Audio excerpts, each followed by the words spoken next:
गुजारा करते थे, लेकिन सब बहुत खुश थे। एक साल बारिश बहुत कम हुई, इसलिए सब दुखी थे। एक दिन गांव के सब लोग शाम के समय एक साथ बैठकर बातचीत कर रहे थे कि कैसे इस हालात से निकला जाए। गांव का लाला ने बोला, पानी नहीं तो क्या हुआ, मेरे पास पानी है, आप सब खरीद लेना। ये सुन के गांव का बुजुर्ग साधु ने बोला, हमारे पास इतने पैसा कहाँ से आएगा। गांव का बाकी लोग ये सब सुन रहा है। तब किसान रामू ने बोला, क्या होगा हमारा, भगवान जाने। इसके बाद सब चुपचाप बैठे रहे, किसी के पास कोई उत्तर नहीं है। तब गांव का एक बुजुर्ग ने कहा, अब वापस घर चलते हैं। किसान रामू अकेला घर लौट रहा था। उसका मन उदास था। वो घर घर जाते जाते गांव की हालत के बारे में सोचने लगा और दुखी मन से घर लौटता रहा। दिन ब दिन पानी के बिना गांव की हालत खराब होती जा रही थी। इसी गांव के बीचों बीच एक विशाल तालाब हुआ करता था, लेकिन अब वह सूख चुका था।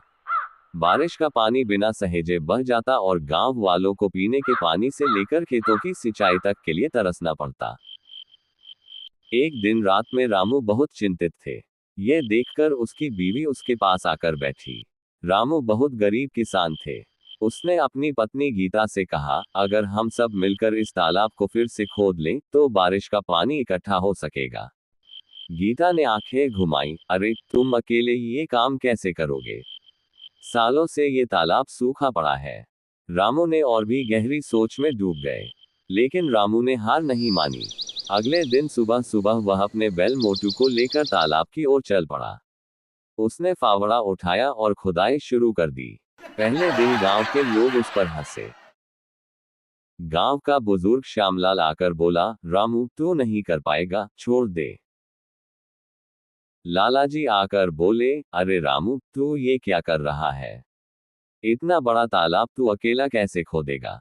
गांव के धनी व्यक्ति लालाजी ने भी मजाक उड़ाया। रामू ने लाला को बोला, मैं ये अकेला कर लूंगा, अगर कोई नहीं आएगा तो। ऐसे ही रामू ने पहले दिन गुजारा। शाम को वह घर के बाहर बैठकर विश्राम कर रहा था। उसकी बीवी आकर उसके पास बैठी और बोली, तुम जो कर रहे हो करते जाओ, किसी की बात को मत सुनो।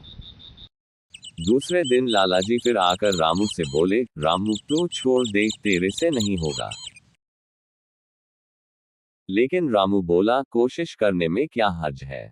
अगर मैं थोड़ा थोड़ा करके रोज खोदूंगा तो एक दिन ये काम पूरा हो जाएगा।